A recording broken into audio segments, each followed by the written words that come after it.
Talk and Grow Rich versus Think and Grow Rich. How to Create Wealth Without Capital. Chapter 1. The Principle of Power. When you become quiet, it just dawns on you.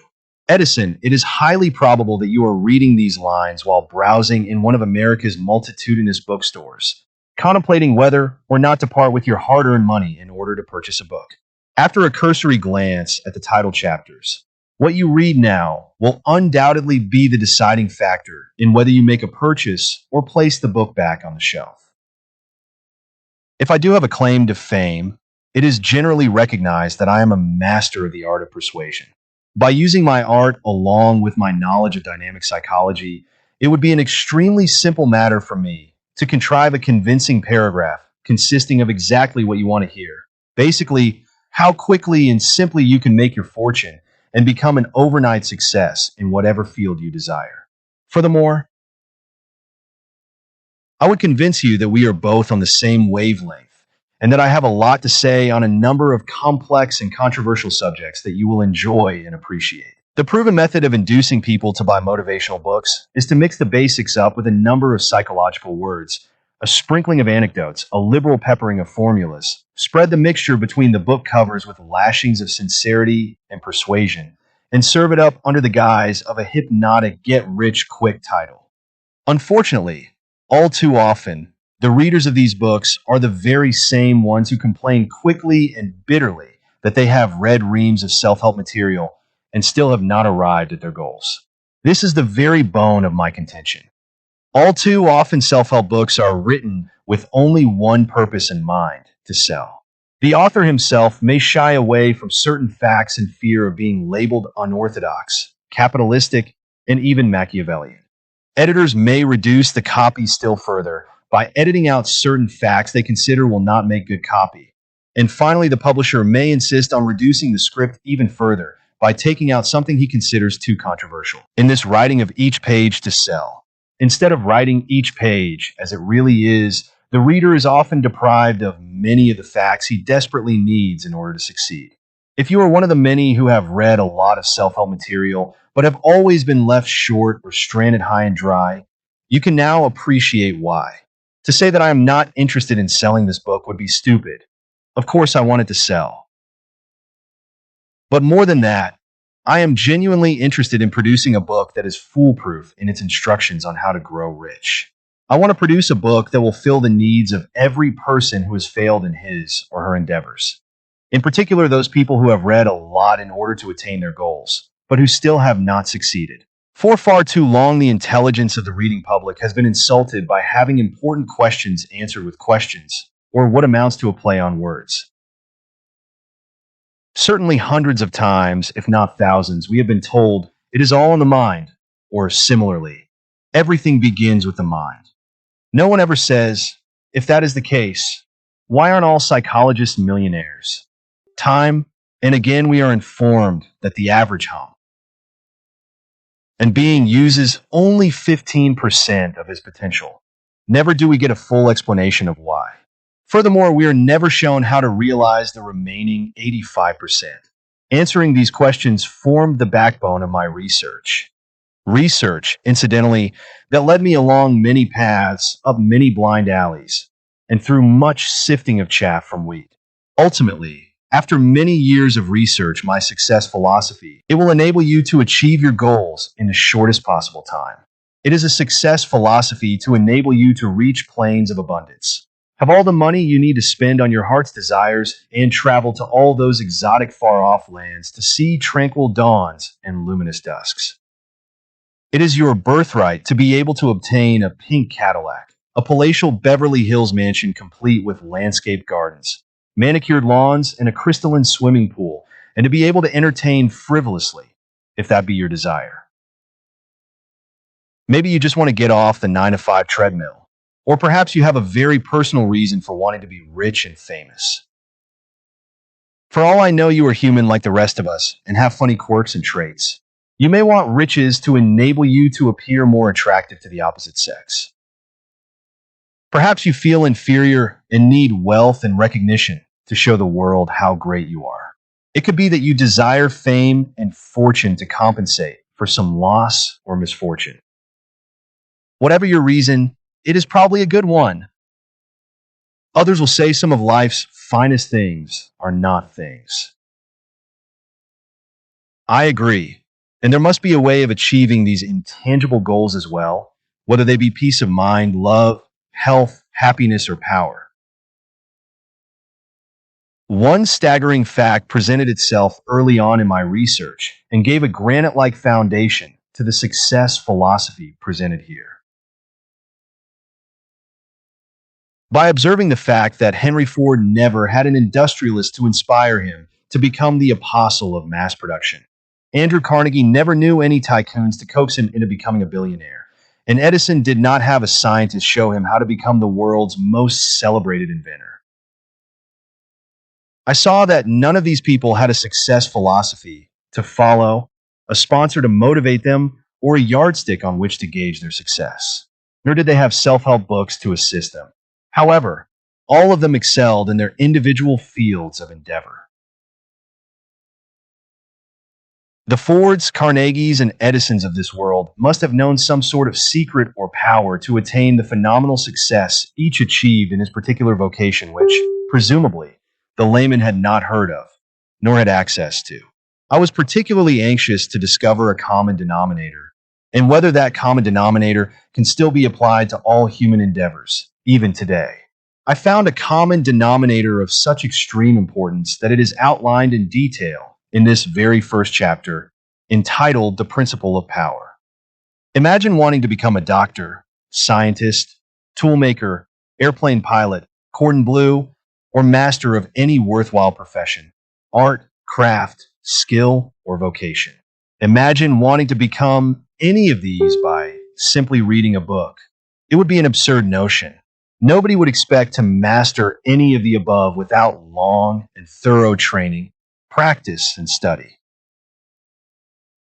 However, when we enter the world of fame and fortune, the majority of contenders expect to achieve their goals merely by reading shortcut plans to riches. The doctor, scientist, or toolmaker understands initially that he will work out a long apprenticeship, gradually gathering up knowledge from people already trained in his profession. He will take exams, learn, study, and practice until he becomes proficient enough to work with his own skills, and eventually without the supervision of his superiors and instructors. The books he uses in his studies are tools. As from this very moment, you can become an apprentice millionaire, a student of success. No less. The first thing the apprentice millionaire must do is learn to be patient. Before the brain surgeon can put a scalpel to flesh, make that first incision, he has a lot to learn about the brain.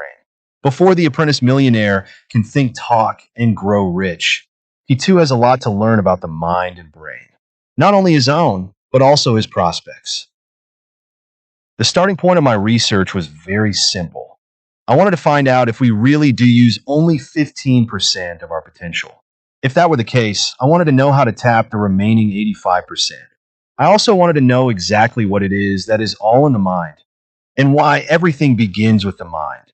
I figured that if I knew the answers to these questions, the acquiring of fame and fortune would be a relatively simple task.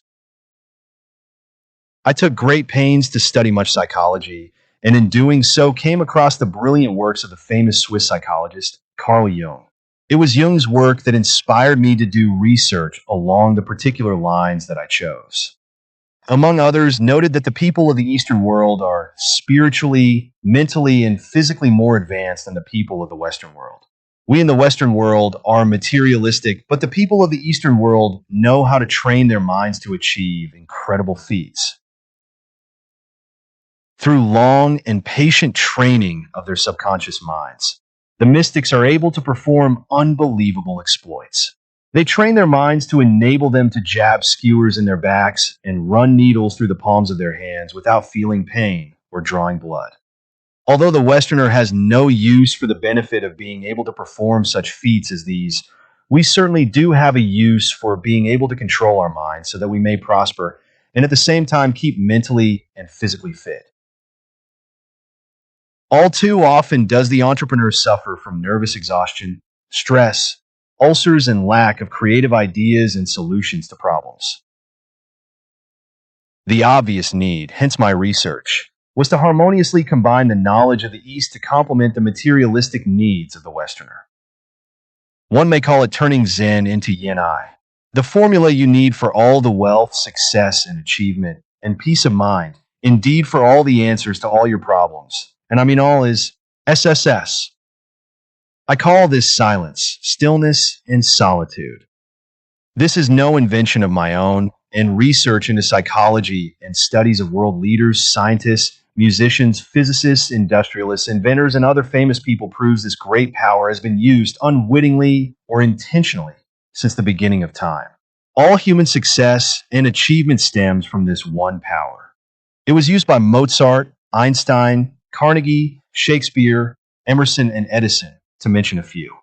The power used by the fakirs and mystics of the East and the fire walkers of the Fiji Islands. This power enables the mystics to sit naked in the snow for long periods of time, lash their bodies with whips, drink poison, and to jab nails and skewers into their cheeks and backs without feeling pain or drawing blood. It allows the fire walkers to walk barefooted across red-hot coals without feeling any pain. The secret lies in meditation, in silence, stillness, and solitude. We shall call this S. You must empty your mind. It is no good trying to think of your problems and sort them out consciously. You have been doing that for years, and where has it got you? However hard you try consciously, it will never work out the way you want. The secret of meditation is to hand over your problems to the subconscious mind, which is the master mind, the largest mind, the powerful mind, the creative mind. Think of an iceberg. You know that only 1/9 of the iceberg is visible, and the other 8/9 of it are below the surface. That huge mass below the surface can be likened to the powerful creative subconscious mind. The small portion on top, the 1/9, is likened to the conscious mind. Unfortunately, it is the conscious mind we tend to use. Wrongly so, for it is non-creative. The powerful subconscious mind, however, will only operate if given periods of SSS. Alexander Graham Bell and Elmer Gates observed that the brain is both the receiving and sending station for the vibration of thought. Imagine then sitting in a room with perhaps radios blaring away, for they too are receiving and sending stations, of which are turned up to the same volume, but tuned into different frequencies. It would be impossible to decipher one from the other. For this same reason, you can only hear your subconscious mind in SSS. Because although you do not have 8 radios blaring away, you do have a constant background of noise. Telephones, radio, television. A motorcycle roars past. A child screams. A car revs up. A dog barks. An airplane flies over. The subconscious mind just cannot compete. Noise kills any hope of the subconscious mind communicating any enlightening ideas for the solving of problems, the making of money, the creating of happiness, or the attainment of one's ambitions and goals. Noise kills genius. When the world's greatest inventor, Edison, was asked how he solved problems, he replied, "When you become quiet, it just dawns on you. You are not required to think. You must take time out to meditate." I say again, not to think, but to empty your mind. Thinking is the most unhealthy thing in the world, wrote Oscar Wilde, and people die of it just as they die of any other disease. The first thing you must do is find a place of your own where nobody can disturb you. You must have silence, you must be still, and you must be on your own. Forget the chewing gum and cigarettes for just half an hour every day. After you have been practicing meditation for a number of weeks, you will find you like it so much that it will become 1 or 2 hours instead of half an hour. Sit either on the floor or the bed cross-legged, with your back reasonably straight, and gently clasp your hands in front of you. This is a very basic yoga position. We can now assume you are in the desired position and have attained SSS. Now the secret is to empty your mind. This is more difficult than one would imagine. Try not to think of anything. Instead, concentrate on only one object. I choose to focus my attention on a glass prism, but any other object will do just as well. Just look at that object, think of nothing, breathe gently, and relax. Try to think of absolutely nothing, for this is the secret of success. To the layman, this hardly seems a logical way of sorting out problems and generating success ideas. I. Tea almost seems a waste of valuable time. With so much to do, so many pressures and problems. How then does it work? It is extremely simple. In the past, you have let thoughts just fly through your mind, any thoughts at any time. Let us imagine that 100 thoughts an hour go through your mind. In reality, it is really thousands. If, in your meditation, you can reduce the number of thoughts going through your mind from 100 an hour to only 80 thoughts an hour, that is an increase of 20% efficiency. If you can reduce the number of thoughts to only 50 an hour, that is an increase of 50%. The ultimate goal is to think of absolutely nothing. Then you can truthfully say that you have gained the power of concentrated thought by not thinking. It may seem paradoxical, but the mind is more creative when it is less active. The great explorer, Rear Admiral Richard Byrd, understood what we were talking about. He was the commanding officer of the United States Antarctic Service expeditions. On the eve of his departure from the Antarctic, he broadcast, "It was on my lonely vigil during the long polar night that I learned the power of silence. The values and problems of life sorted out when I began to listen. Adopt the attitude of listening, not thinking. Silence is golden. Silence is gold." Because emptying your mind is so important, let us see if we can make an extremely difficult task more simple. Make sure the place you choose for your meditation is someplace where you will not be disturbed. The thought of being disturbed will constantly go through your mind if you know that someone can barge in on you. Personally, I prefer to go right up into the hills, miles away from anywhere and anyone. This is not always practical, but it is absolutely necessary that no one be able to disturb you. Solitude is the nurse of wisdom.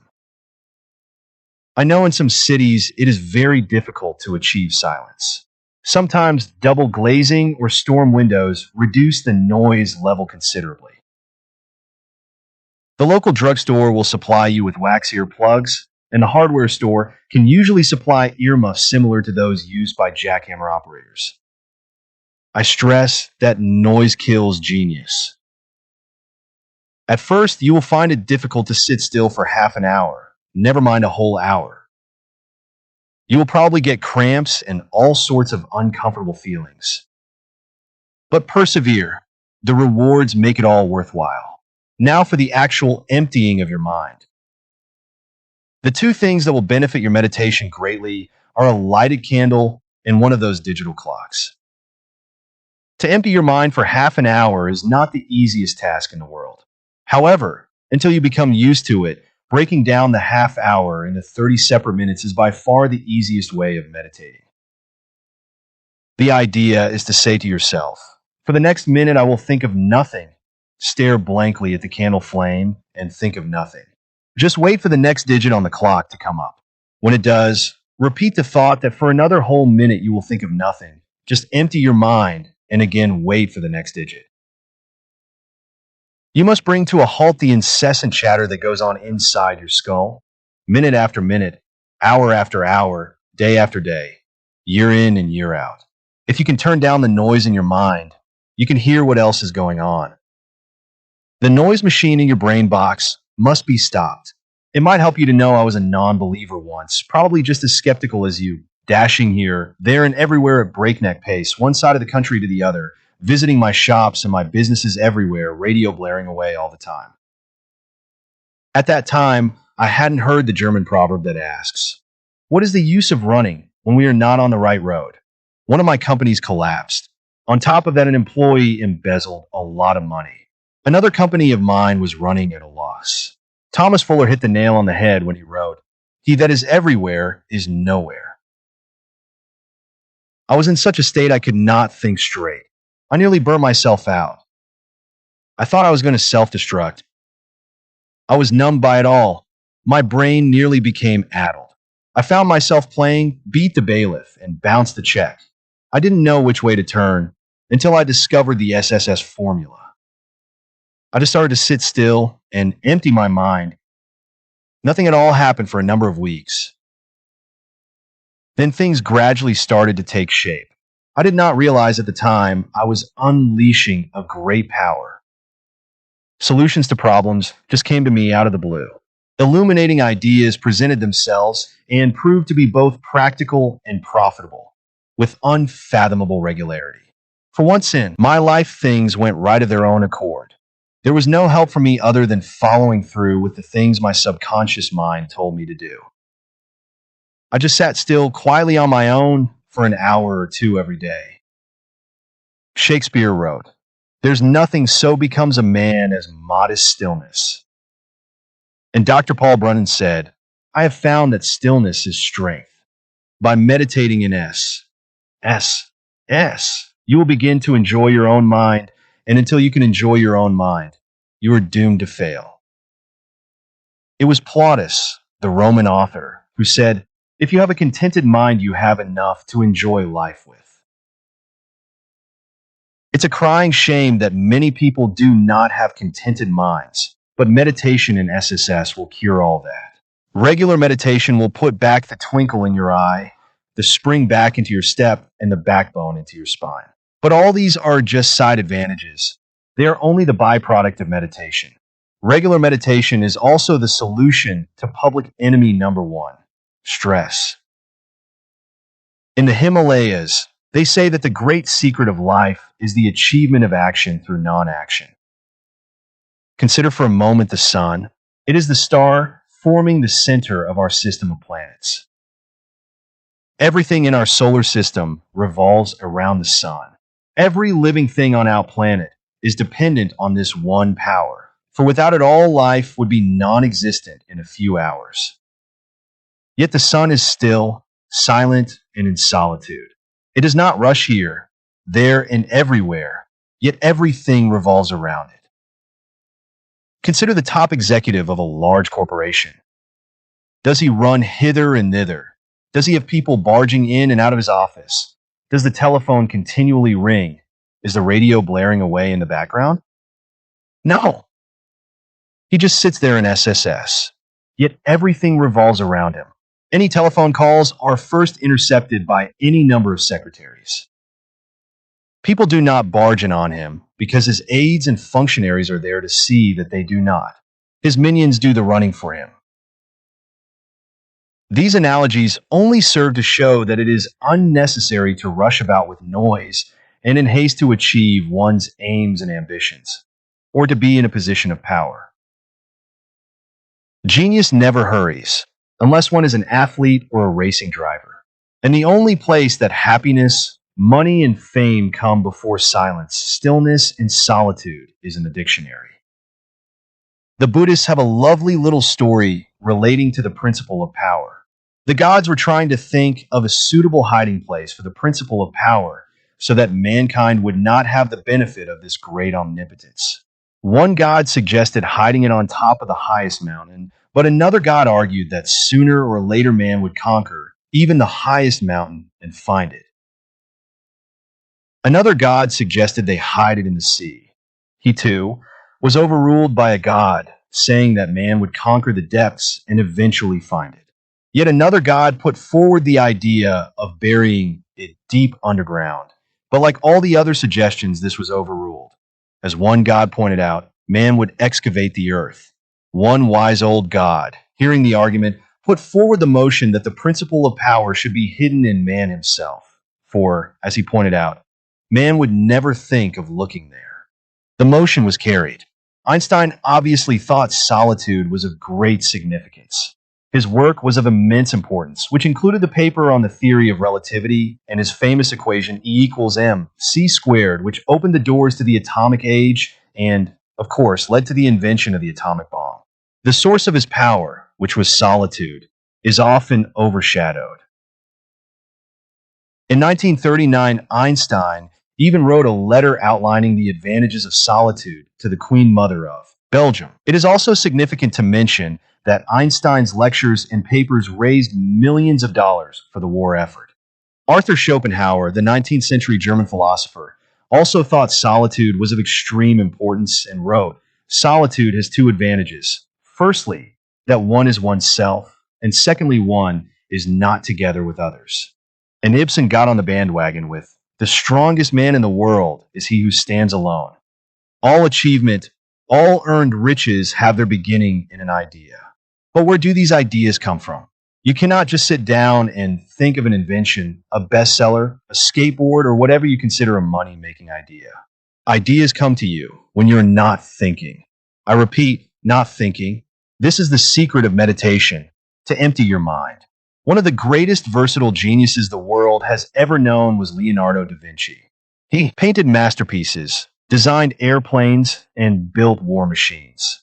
He had been only a man of talent until he practiced emptying his mind. He used to stare blankly for hours on end at a pile of ashes. Suddenly, his subconscious mind would give him astounding ideas. He was raised onto the plane of genius. By going out of our minds once a day, we can come to our senses. Do you feel like a matchstick on the top of a wave, being lifted up and crashed down with the tide? That is what happens when you listen to other people and to your conscious mind. If you were to listen to your subconscious mind, you would never make a mistake. You would go from strength to strength, making your own decisions, never faltering. Only the subconscious mind has this power. It requires no thinking, no effort, just SSS. Perhaps the great poet Carey had this in mind when he wrote, "Strive not to banish pain and doubt in pleasure's noisy din. The peace thou seekest from without is only found within." William Wordsworth refers to a happy stillness of mind. There is also in one of his poems the line, "The world is too much with us." Take time out to meditate, to empty your mind. Be in this world, but not of it. The relaxing and breathing is a very important part of meditation. The dried air of central heating is no good at all. The Tibetans sit cross-legged in the crisp, fresh, jasmine-scented air of the Himalayas, under a turquoise sky, amongst the deodars, needles, and pines.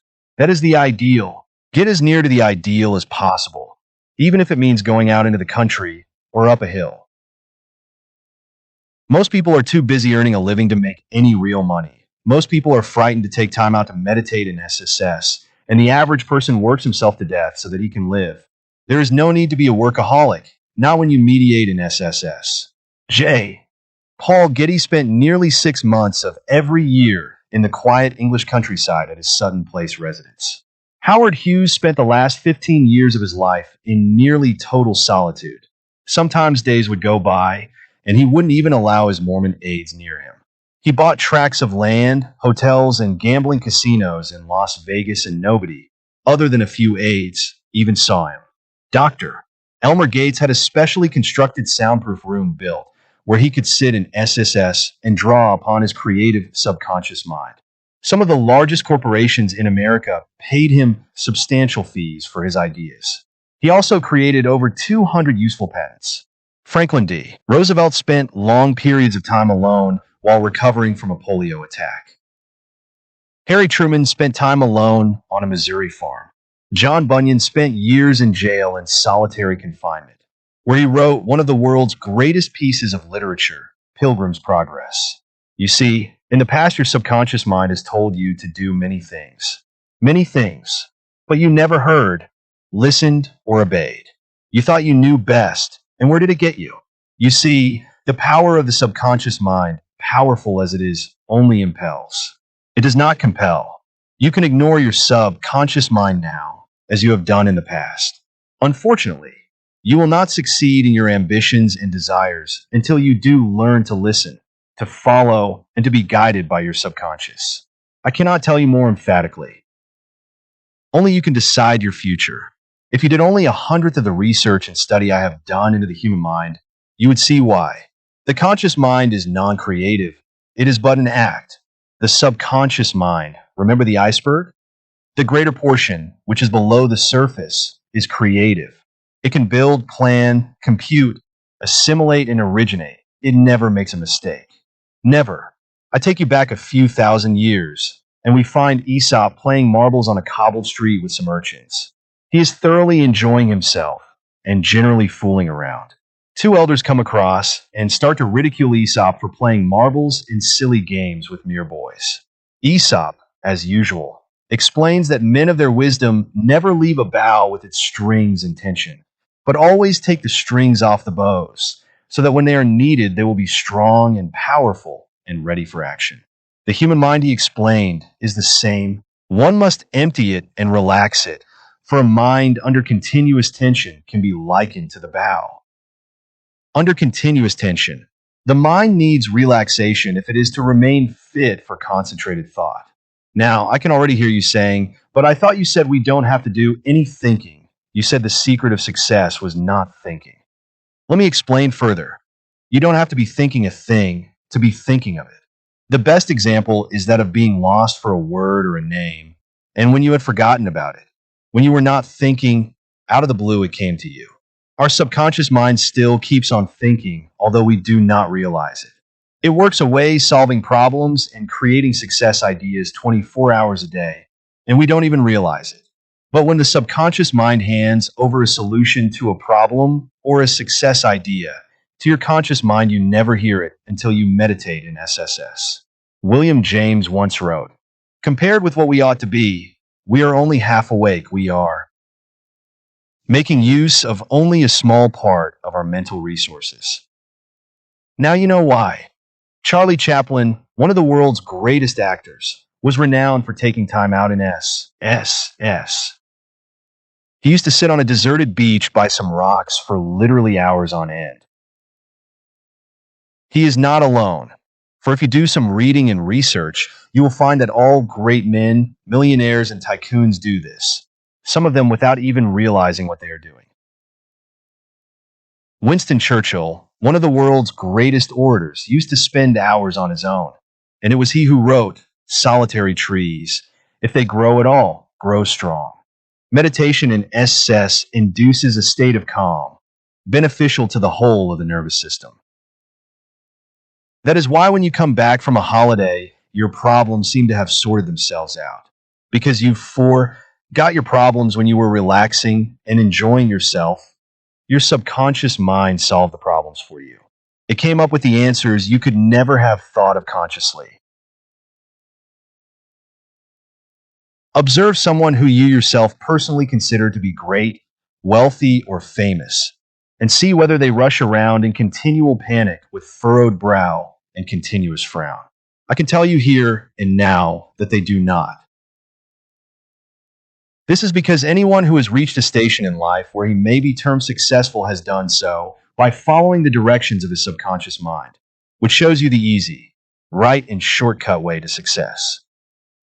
Let all your plans and behavior have the self-same foundation.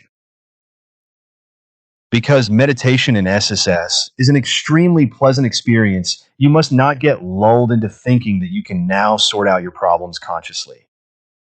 This is wrong and must be avoided. It is admittedly an easy mistake to make. In all the quietness and being on your own and keeping still, there seems an ideal opportunity for sorting out life and its problems. Do not fall into this trap.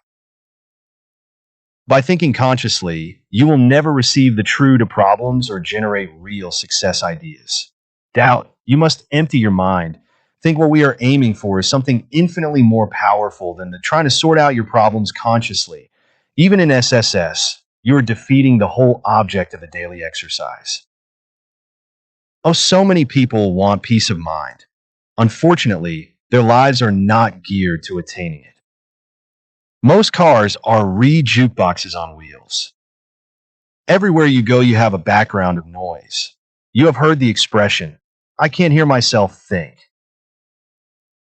Well, this is exactly what happens. With all that noise going on, you fail to hear your subconscious mind telling you the things to do to make you happy, to solve problems and start living. By having that radio blaring away and that constant background of noise, you are killing the goose that lays the golden egg, the subconscious mind. Let us once again look at the saying they have in the Himalayas, The great secret of life is the achievement of action through non-action. Well, it's like this. Many millions of people, including yourself, have worked, strived, and struggled. In fact, carried out millions upon millions of actions. But where has that got them? Or for that matter, you? Nowhere. You have not achieved your goals and aspirations. All your actions have been wrong actions. Through the practice of meditation, we ensure that through non-action, we make right actions. It is important to clarify 2 points. The first is that in SSS, we must attempt to reduce the continuous flow of thoughts that go through one's mind. There are many ways of referring to these thoughts. Roof brain chatter, mind tape loop, incessant chatter in the skull, worries, or noise machine in the brain box. All refer to the thousands of unwanted thoughts that go through our minds hour after hour, day after day. The one term that includes all of these succinctly is internal dialogue. Make sure you inscribe this phrase indelibly on your cranium, for it is going to crop up frequently throughout this book. The second point I want to clarify concerns the success ideas that come to the quiet, receptive mind. These success ideas are sometimes known as hunches, inspirations, or promptings of the subconscious mind, solutions that just come out of the blue, urges, or gut feelings. The one term that includes all of these is eureka. There is no limitation to the eureka experience. It can come as a fully blown success idea or just as a prompting. Eureka means I have found it. If you think a eureka only comes to a genius, this book will show you how to attain genius. I have discovered it was the exclamation attributed to Archimedes upon discovering a method of determining the purity of gold. Archimedes also had a eureka experience when he got into the bathtub and, noticing the water level rise, discovered the way to measure the mass of irregularly shaped objects. Eureka is the motto of the state of California, which probably leads to the belief that all new ideas worldwide begin there. Certainly, many trends, fads, crazes, and ideas have come from California, but certainly not all. Make more than a mental note of the word eureka, because it crops up with the same frequency as internal dialogue. For good reason, too. Stop the internal dialogue in S, and you will hear the eurekas. If, when you began to read this, you said, I can't afford to take time out to meditate, you will by now surely realize that you can't afford not to. Zoom Secrets.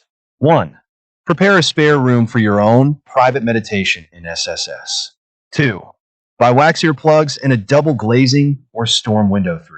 Set aside at least 30 minutes every day exception for your meditation. 4. To hear what your subconscious mind must stop the noise inside your head as well as external noise. When you become quiet, dawns on you. 5. You must follow through with what the mind tells you to do. As powerful as the conscious mind is, it only impels. It does not compel. 6. The internal dialogue is the incessant goes on involuntarily within your mind.